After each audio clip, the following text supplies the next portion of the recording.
Sarah Mitchell had always been a fighter, but she never imagined she'd be going to war with her own neighborhood association. When she bought the small lakefront cabin in Pine Valley Estates 3 years ago, she thought she was purchasing her dream retirement home. The property sat on 2 acres of pristine land with 200 feet of shoreline on Crystal Lake, complete with a private dock and boathouse that had been in the previous owner's family for decades. The neighborhood was exclusive, with only 42 homes surrounding the 850-acre lake. Most residents were wealthy retirees or successful business owners who valued their privacy and the peaceful atmosphere. The Homeowners Association had been running things smoothly for over 20 years, maintaining the common areas, organizing annual events, and ensuring property values remained high.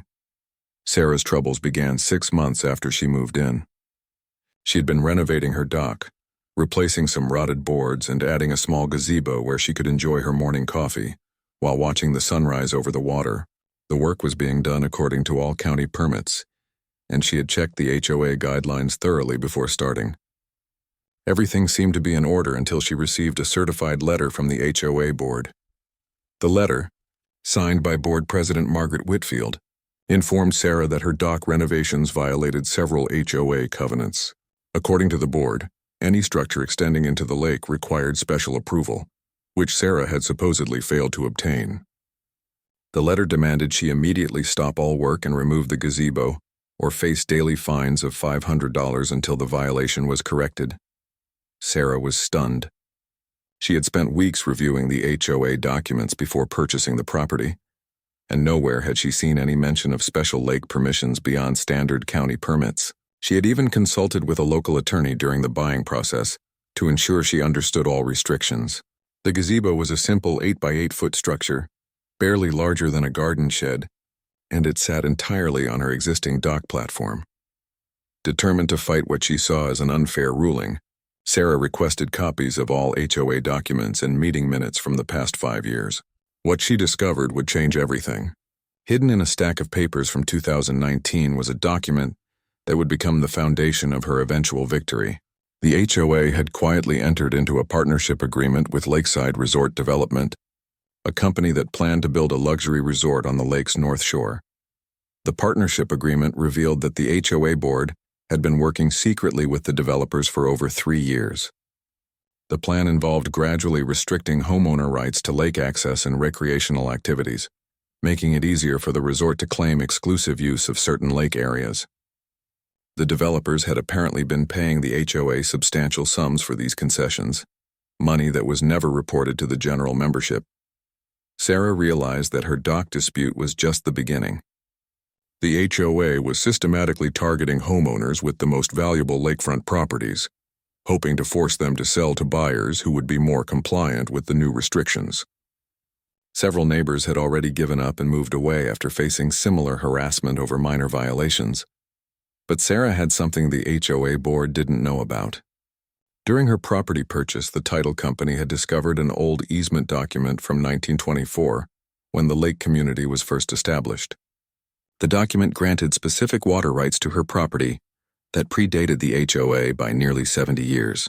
These rights had been forgotten over time, buried in old county records that most people never bothered to research.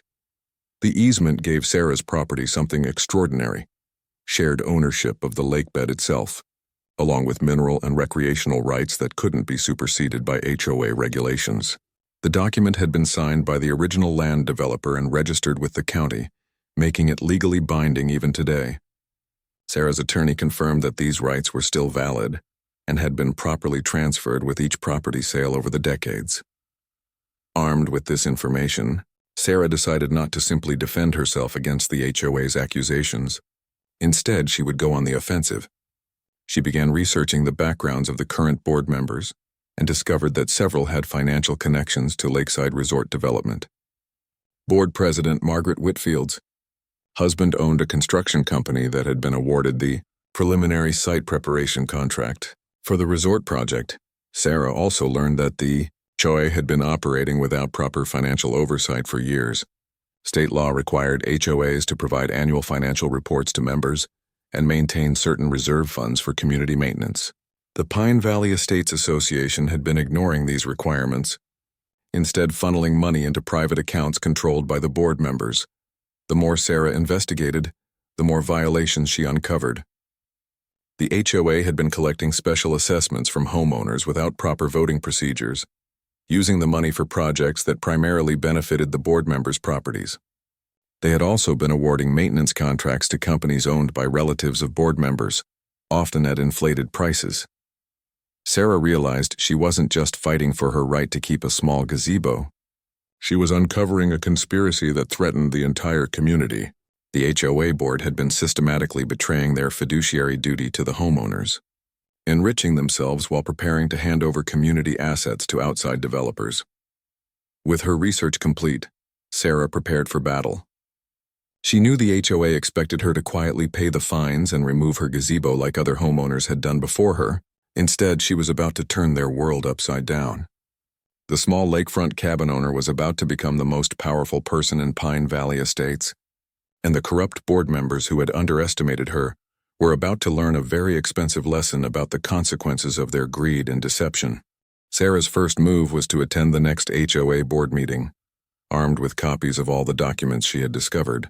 The monthly meeting was held in the community clubhouse, a modest building that the HOA maintained for resident gatherings. Usually only the 5 board members attended these meetings, as most homeowners had given up participating years ago due to the board's dismissive attitude toward resident concerns. When Sarah walked into the meeting room carrying a thick folder of documents, the board members looked surprised and annoyed. Margaret Whitfield immediately tried to control the situation by stating that the meeting agenda was already set and there was no time for new business. Sarah calmly responded that she was there to address her dock violation notice and had important information to share with the board. Margaret reluctantly allowed Sarah to speak, clearly expecting a quick apology and promised to remove the gazebo. Instead, Sarah began reading directly from the 1924 easement document, explaining that her property held water rights that predated the HOA's authority. The board members exchanged nervous glances as Sarah continued, detailing how these rights protected her from the very regulations they were trying to enforce. Board Treasurer James Crawford attempted to dismiss Sarah's claims, stating that old documents had no bearing on current HOA rules. Sarah then produced the partnership agreement with Lakeside Resort Development, reading aloud the sections that detailed the board's secret deal to restrict homeowner lake access. The room fell silent as she explained how the board had been accepting payments from developers while keeping the arrangement hidden from the community. Margaret Whitfield turned red with anger and declared the meeting adjourned. But Sarah wasn't finished. She announced that she had already filed a complaint with the State Attorney General's office regarding the HOA's financial irregularities and breach of fiduciary duty. She had also sent copies of all documents to a local newspaper reporter who specialized in investigating municipal corruption. The board members rushed out of the meeting, but Sarah could see the panic in their eyes. They had spent years operating in secrecy, confident that homeowners would never challenge their authority or investigate their activities. Now their entire scheme was being exposed by someone who had done her homework and wasn't afraid to fight back. Within a week, Sarah received a phone call from Margaret Whitfield requesting a private meeting to discuss the situation. Sarah agreed to meet at a local coffee shop, bringing her attorney along despite Margaret's request to keep the conversation informal. Margaret arrived looking haggard and stressed, clearly feeling the pressure of Sarah's revelations. Margaret attempted to negotiate, offering to withdraw the dock violation notice if Sarah would agree to keep quiet about the developer partnership. She claimed the resort project would benefit the entire community by increasing property values and bringing jobs to the area. Sarah listened politely but refused the offer, explaining that the board's secret deals violated state law and betrayed the trust of every homeowner in the community. The conversation grew heated when Margaret threatened to impose additional fines and restrictions on Sarah's property. Sarah calmly reminded Margaret that her water rights protected her from such actions, and that any attempt at retaliation would only strengthen her legal case against the board. She also mentioned that her attorney was preparing a lawsuit that would seek damages for the board's mismanagement and potential criminal charges for fraud. Margaret's demeanor changed completely when she realized Sarah wasn't going to be intimidated or bought off. She began pleading with Sarah to consider the other board members who had families and reputations to protect. Sarah felt no sympathy for people who had enriched themselves at the expense of their neighbors, but she did offer Margaret one final opportunity to resolve the situation without further legal action. Sarah's proposal was simple. The entire board would resign immediately. All secret agreements with developers would be canceled, and the HOA would hold new elections with full financial transparency going forward. In exchange, Sarah would not pursue criminal charges against the individual board members, though the civil lawsuit for financial damages would continue. Margaret rejected the proposal, claiming the board had done nothing wrong and would fight any legal challenges. She stormed out of the coffee shop, declaring that Sarah had made a powerful enemy and would regret her decision to challenge the established order. Sarah's attorney shook his head, commenting that Margaret's threats had probably just increased the potential damages in their civil case. Sarah returned home to find her mailbox stuffed with violation notices from the HOA. The board had apparently spent the afternoon documenting every possible infraction they could find on her property, from the height of her grass to the color of her mailbox. Each violation carried daily fines that would total over $2,000 per week, if not corrected immediately. Rather than feeling intimidated, Sarah saw this as confirmation that her strategy was working. The board's desperate attempt to harass her into submission showed they were running scared and making poor decisions. She photographed all the violation notices and added them to her growing file of evidence, showing the board's retaliatory actions. That evening, Sarah received an unexpected phone call from another homeowner, Robert Chen, who lived in one of the larger estates on the lake's eastern shore. Robert explained that he had heard about Sarah's confrontation with the board and wanted to share his own experiences with HOA harassment. He had been fighting similar violations for months, spending thousands of dollars on legal fees with little success. Robert revealed that several other homeowners were also dealing with increased enforcement actions from the HOA, particularly those with the most valuable lakefront properties. The pattern was becoming clear. The board was systematically targeting residents who might oppose the resort development, hoping to force them to sell their properties to more compliant buyers. Sarah realized that she wasn't fighting this battle alone. There were other homeowners who had been suffering under the board's corruption, waiting for someone brave enough to stand up and lead the fight. With their combined resources and shared grievances, they could build a much stronger case against the HOA leadership. The war between Sarah and the HOA board was escalating, but Sarah was gaining allies and momentum. The corrupt board members who had thought they could intimidate a single homeowner into submission were about to face organized opposition from multiple property owners who had finally found their voice. Sarah organized a meeting at her home with Robert Chen and 3 other homeowners who had reached out after word spread about her confrontation with the board. The group included Dr. Patricia Williams, a retired federal judge who owned a waterfront estate; Tom Bradley, a successful contractor whose property included a boat launch that the HOA had recently declared illegal; and Linda Santos, a widow whose late husband had served on the original HOA board in the 1980s. As they sat around Sarah's dining table, each homeowner shared their story of harassment and unreasonable demands from the current board.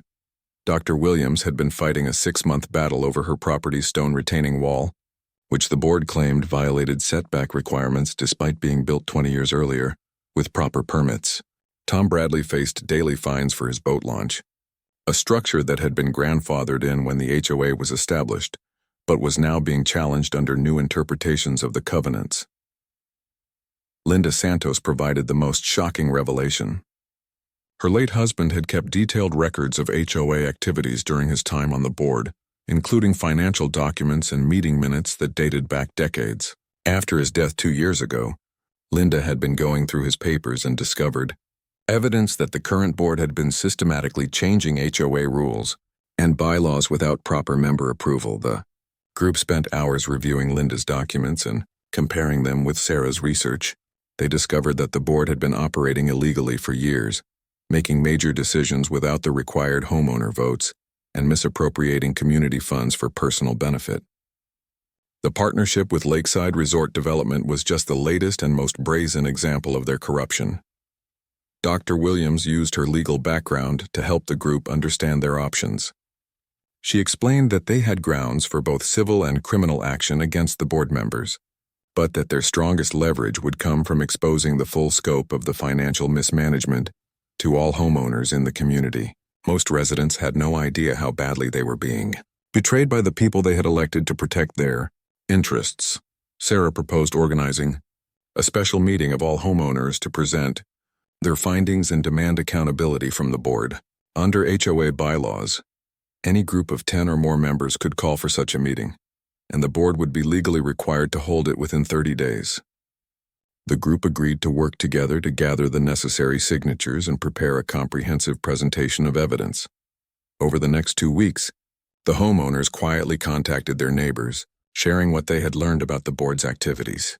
The response was overwhelmingly supportive, with many residents expressing shock and anger at the revelations. Several homeowners who had previously been afraid to challenge the board's authority now volunteered to help with the investigation. The petition for a special meeting quickly gathered 40 signatures, nearly every household in the community. Sarah submitted the petition to Margaret Whitfield personally, along with a detailed agenda listing the issues to be discussed. Margaret's face went pale as she read through the document, realizing that her board's secrets were about to be exposed to the entire community. Margaret tried one last desperate attempt to maintain control, scheduling the meeting for a Tuesday afternoon when many working residents couldn't attend, and choosing the small community center room that could only hold about 30 people. Sarah immediately objected, demanding that the meeting be held on a weekend evening in the larger clubhouse to accommodate all interested homeowners. When Margaret refused to change the arrangements, Dr. Williams stepped in with her legal expertise. She cited specific state laws requiring HOAs to provide reasonable access for all members to attend important meetings, and threatened to seek a court injunction if the board didn't cooperate. Faced with the prospect of additional legal complications, Margaret reluctantly agreed to reschedule the meeting for the following Saturday evening. News of the upcoming meeting spread quickly through the community, generating excitement and anticipation that hadn't been seen in years. Many longtime residents remembered when the HOA had been a genuine community organization, focused on maintaining property values and organizing social events. They were eager to learn how the current board had strayed so far from those original principles. The board members spent the week before the meeting trying to develop a defense strategy. They hired a lawyer and prepared statements denying any wrongdoing, claiming that all their actions had been in the best interests of the community. They also attempted to discredit Sarah and her allies, spreading rumors that the group was trying to destroy property values and bring chaos to the peaceful neighborhood. These tactics backfired when several homeowners came forward to defend Sarah's character and motivations. Robert Chen organized a letter-writing campaign highlighting Sarah's positive contributions to the community. Since moving to Pine Valley Estates, Dr. Williams used her reputation and connections to counter the board's claims about legal violations and procedural irregularities. 3 days before the meeting, Sarah received an unexpected visitor. A well-dressed man in his 50s knocked on her door, introducing himself as David Morrison, CEO of Lakeside Resort Development. He had come to make Sarah a personal offer that he claimed would solve everyone's problems and allow the resort project to move forward peacefully. David's proposal was substantial. His company would purchase Sarah's property for $2.8 million, nearly double its current market value, in exchange for her agreement to drop all legal challenges against the HOA board. The offer included a confidentiality agreement that would prevent Sarah from discussing the board's activities or the developer's involvement with future buyers or residents. Sarah listened politely to David's presentation, asking detailed questions about the resort project and its potential impact on the lake ecosystem. She learned that the development would include a 200-room hotel, 3 restaurants, a golf course, and a marina that would accommodate large recreational boats. The project would transform the quiet residential lake into a commercial tourist destination. After David finished his pitch, Sarah thanked him for his time, but firmly declined the offer. She explained that her fight wasn't about money, but about protecting the community from corruption and preserving the lake environment that attracted residents in the first place. David left looking frustrated and concerned, clearly realizing that his company's plans were in serious jeopardy. That evening, Sarah called her allies to report on David's visit and offer. The group was amazed by the size of the proposed payment. which confirmed how valuable their opposition was to the development company.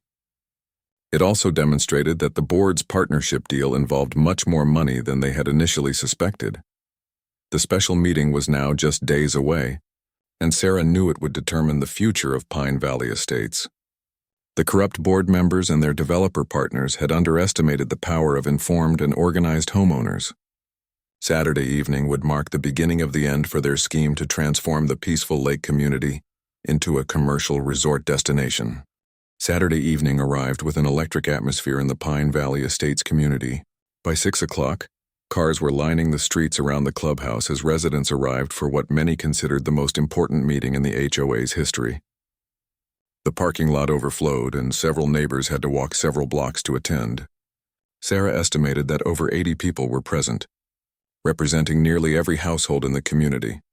Margaret Whitfield and the other board members sat at a table in front of the packed room, looking nervous and defensive. They had arranged for their attorney to attend the meeting, and he sat nearby with a stack of legal documents. Margaret called the meeting to order and immediately tried to limit the discussion, stating that the board would only address legitimate community business and would not tolerate personal attacks or unfounded accusations. Dr. Williams stood up and politely but firmly reminded Margaret that under HOA bylaws, the homeowners who had called the special meeting had the right to present their concerns without interference from the board. She read directly from the community's governing documents, citing the specific sections that guaranteed member participation in meetings. Margaret's attorney whispered something in her ear, and she reluctantly agreed to allow the presentations to proceed. Sarah was the first to speak, presenting a clear timeline of events that led to her discovery of the board's secret activities. She used a large poster board to display copies of key documents, including the 1924 easement that protected her water rights and the partnership agreement with Lakeside Resort Development. The room was completely silent as she explained how the board had been working secretly with developers for years while hiding their activities from the community. Robert Chen followed, with a detailed financial analysis of the HOA's recent spending patterns. Using his background in accounting, he had traced thousands of dollars in questionable expenses, including payments to companies owned by board members' relatives and mysterious consulting fees that had no documentation. He showed how the board had been systematically draining community reserves while increasing assessments on homeowners. Linda Santos then shared the historical documents from her late husband's files, demonstrating how the current board had changed fundamental HOA rules without proper member approval. She read excerpts from meeting minutes that showed how previous boards had operated transparently and involved the community in all major decisions. The contrast with the current secretive leadership was stark and obvious to everyone present. Dr. Williams concluded the presentations with a legal analysis of the board's violations. She explained that the members had grounds for both civil lawsuits and criminal complaints, noting that the misappropriation of HOA funds could result in felony charges against individual board members. She also detailed how the secret developer partnership violated state laws requiring HOAs to act in their members' best interests.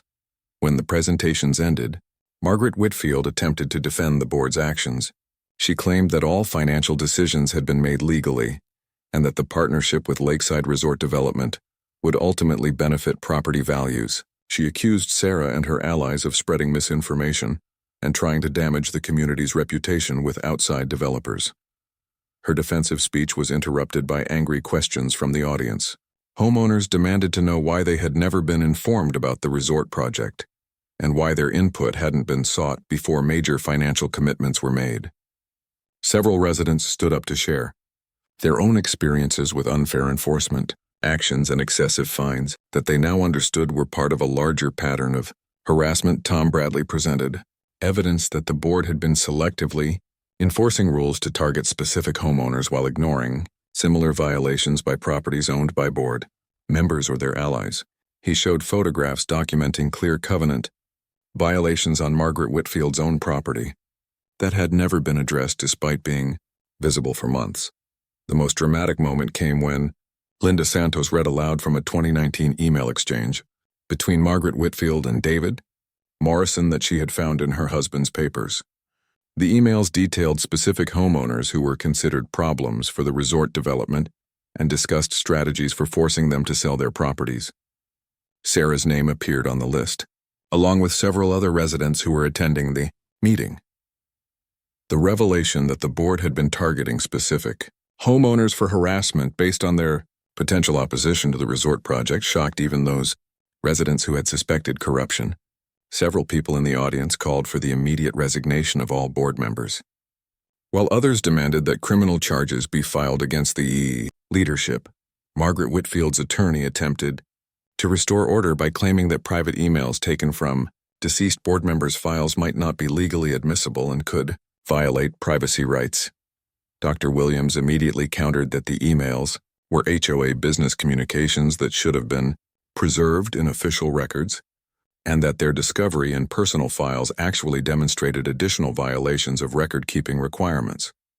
As the meeting progressed, it became clear that the board had completely lost the support of the community. Even homeowners who had previously been uninvolved in HOA affairs were expressing anger and demanding accountability. Several residents volunteered to serve on a new board if immediate elections could be organized. Margaret made one final attempt to maintain control by calling for a recess, but the homeowners refused to allow the meeting to end without taking action.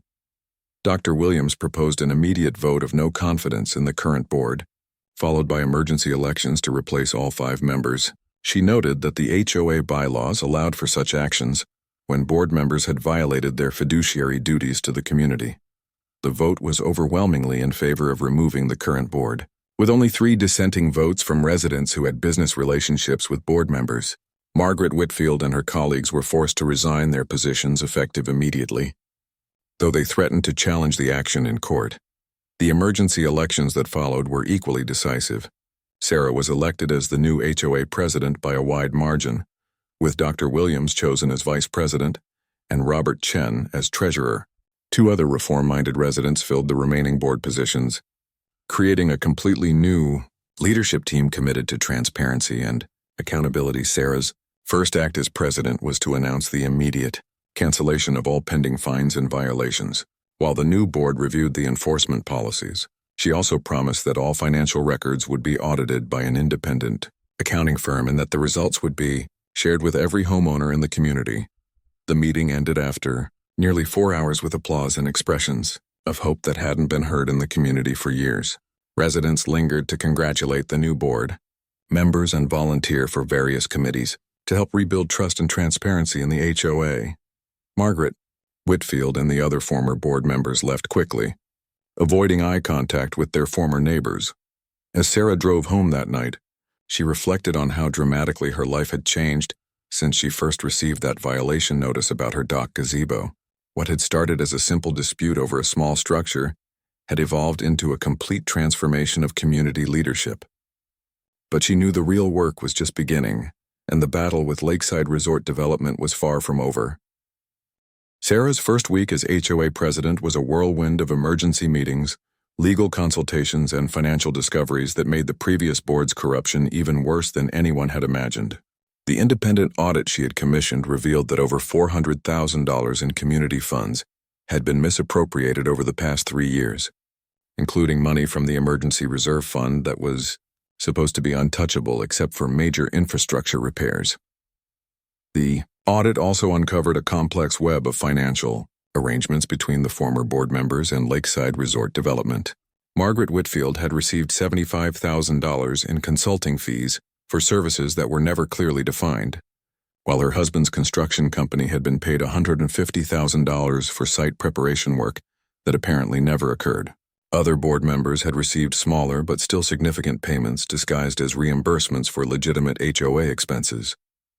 Dr. Williams, serving as the new board's legal advisor, recommended immediate action to recover the stolen funds and prevent any further financial damage. She filed a comprehensive lawsuit against all 5 former board members, seeking full restitution plus damages for breach of fiduciary duty. The lawsuit also named Lakeside Resort Development as a co-defendant, alleging that the company had participated in a conspiracy to defraud the homeowners.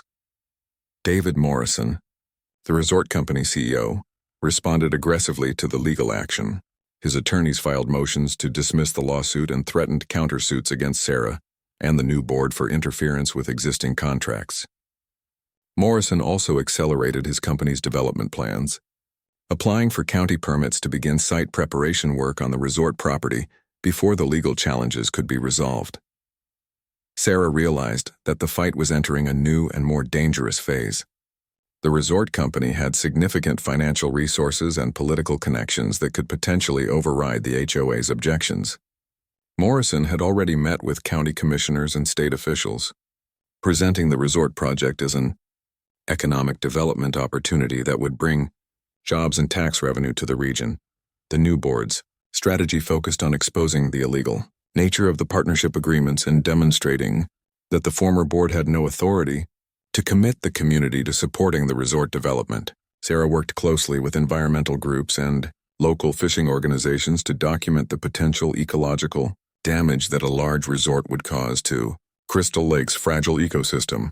One of Sarah's most important discoveries came from reviewing the original land development documents that created Pine Valley Estates in the 1920s. The community had been established with specific covenants protecting the lake from commercial development, and these restrictions had been written into every property deed for nearly a century.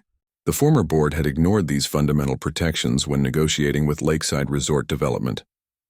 Armed with this information, Sarah's legal team filed for an injunction to halt all resort development activities until the ownership and usage rights of the lake could be properly determined. The motion cited Sarah's 1924 easement as evidence that individual property owners held water rights that couldn't be transferred to commercial developers without their explicit consent. The injunction hearing was scheduled for the following month, giving both sides time to prepare their arguments. Morrison's attorneys argued that the old covenants were outdated and that modern development laws took precedence over historical restrictions. They also claimed that the resort project had already invested too much money to be stopped by what they characterized as frivolous legal challenges. Sarah's team countered by demonstrating that the former board had never had legal authority to negotiate away community assets and that the partnership agreements were void due to the fraud and misrepresentation involved in their creation.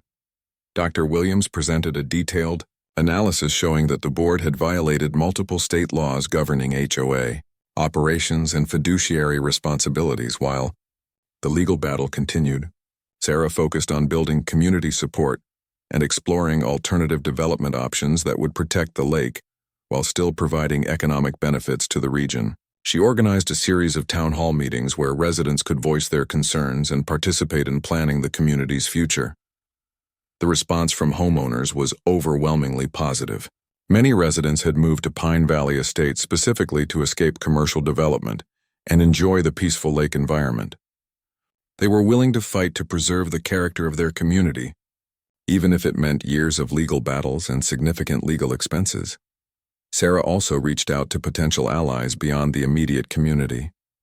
Environmental organizations were interested in protecting Crystal Lake as a pristine watershed, while historical preservation groups wanted to maintain the 1920s character of the original development. Tourism officials recognized that a quiet, residential lake community might actually attract more visitors than another commercial resort. The breakthrough came when Sarah discovered that Lakeside Resort development had been having financial difficulties with other projects around the state. The company had overextended itself with multiple development commitments and was depending on the Pine Valley Estates project to provide immediate cash flow from pre-sales and investor commitments. Sarah's research revealed that Morrison's company had borrowed heavily against the expected profits from the resort project, using the partnership agreement with the former HOA board as collateral for construction loans. If the legal challenges succeeded in voiding those agreements, the company would face immediate financial pressure from its lenders. This information gave Sarah significant leverage in negotiations. Rather than simply fighting to stop the resort, she could now propose alternative arrangements that might actually benefit both sides. Her idea was audacious but potentially brilliant. What if the community could purchase the resort property and development rights, then control any future development according to their own environmental and community standards? The financial analysis was complex but promising. The former board had committed the HOA to supporting the resort project with various concessions and fee waivers that had significant monetary value. If those commitments could be converted into purchase credits, along with the funds that would be recovered from the lawsuit against the former board members, the community might be able to afford acquiring the development rights. Sarah presented this proposal to the homeowners at a special meeting, explaining how community ownership of the lake development rights would permanently protect them from unwanted commercial projects. The residents would essentially be buying insurance against future development threats while potentially creating opportunities for controlled ecotourism or educational programs. The proposal required a significant financial commitment from each homeowner, but the response was enthusiastic. Many residents had been prepared to spend substantial amounts on legal fees to fight the resort anyway, and the opportunity to take permanent control of their community's destiny was appealing. Within 2 weeks, enough homeowners had pledged financial support to make the purchase plan viable. Sarah's next challenge was convincing David Morrison to consider selling rather than continuing the expensive legal battle. She knew that his company was facing financial pressure, but she also understood that giving up on the resort project would be a significant blow to his business reputation and investor relationships. The key would be structuring a deal that allowed Morrison to save face while providing his company with the immediate cash flow it needed to satisfy its creditors. Sarah was about to make an offer that would transform her from a simple homeowner defending her dock into the person who controlled the future of Crystal Lake and its surrounding properties. Sarah's meeting with David Morrison took place at a neutral location, a conference room in a downtown hotel that neither party had previous associations with. She brought Dr. Williams and Robert Chen for legal and financial support, while Morrison arrived with his corporate attorney and chief financial officer. The atmosphere was tense but professional, with both sides recognizing that this negotiation could determine the outcome of their lengthy conflict. Sarah opened the discussion by presenting a comprehensive offer that she had spent weeks developing with input from the entire community. The proposal involved the Pine Valley Estates Homeowners Association purchasing all of Lakeside Resort Development's rights and interests in the Crystal Lake area for $1.8 million to be paid over 3 years with guaranteed performance bonds to protect both parties. The offer included several creative elements that addressed Morrison's immediate financial needs while protecting the community's long-term interests. The HOA would assume responsibility for certain development permits that Morrison's company had already obtained, allowing them to recover some of their investment costs. The deal also included a consulting agreement that would pay Morrison's company an additional $200,000 to help the community develop a sustainable ecotourism plan that would generate ongoing revenue without damaging the lake environment. Morrison's initial reaction was skeptical. He pointed out that his company had already invested over $800,000 in the resort project and had committed to much larger profits from the completed development.